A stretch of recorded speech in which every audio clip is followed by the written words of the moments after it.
وہ کون سا عمل تھا جو نبی صلی اللہ علیہ وآلہ وسلم باقاعدگی سے کیا کرتے تھے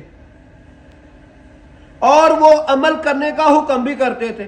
بسم اللہ الرحمن الرحیم، لاکھوں کروڑوں درود و سلام نبی کریم صلی اللہ علیہ وآلہ وسلم پر۔ دیکھتی آنکھوں سنتے کانوں ضرب الاسلام کی جانب سے عبد المنان کا سلام پہنچے۔ نبی صلی اللہ علیہ وآلہ وسلم نے ارشاد فرمایا، قبر جنت کے باغوں میں سے باغ ہے یا جہنم کے گڑھوں میں سے گڑھا؟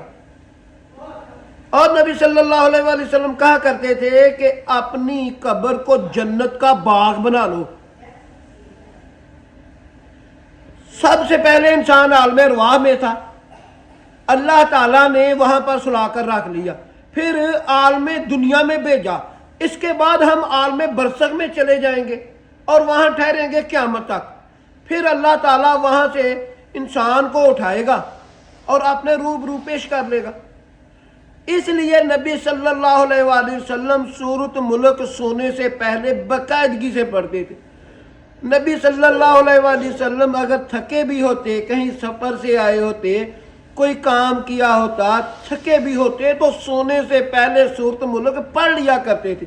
اور نبی صلی اللہ علیہ وآلہ وسلم سورۃ ملک پڑھنے کا باقاعدگی سے حکم کرتے، اس لیے کہ نبی صلی اللہ علیہ وآلہ وسلم نے ارشاد فرمایا، 5 چیزوں سے اللہ تعالیٰ کی پناہ مانگتے رہو: عذاب قبر سے، عذاب جہنم سے، موت کی سختی سے اور دنیا کی سختی سے، اور 5ویں مسیحی دجال کے فتنے سے۔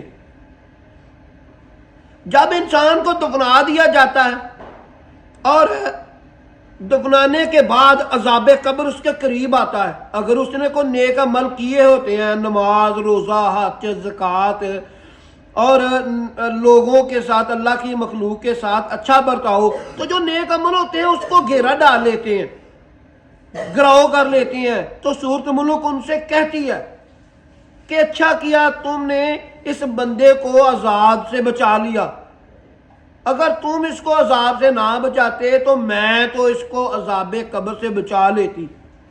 اس لیے نبی صلی اللہ علیہ وآلہ وسلم باقاعدگی کے ساتھ سورۃ ملک پڑھتے تھے، چاہے وہ تھکے بھی ہوتے تھے۔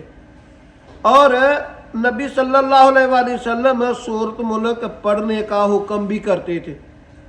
اللہ تعالی ہمیں اور آپ کو نیک عمل کرنے کی اور عذاب قبر سے بچنے کی اور ایسے عمل کرنے کی توفیق عطا فرمائے کہ ہماری قبر جو ہے وہ جنت کا اللہ باغ بنا دے، ایمان کے ساتھ ہمیں اس دنیا سے لے جائے۔ اپنی دعاؤں میں یاد رکھیں۔ اللہ حافظ۔ اچھی ویڈیو دیکھنے کے لیے میرا چینل ضرب الاسلام سبسکرائب کر لیں۔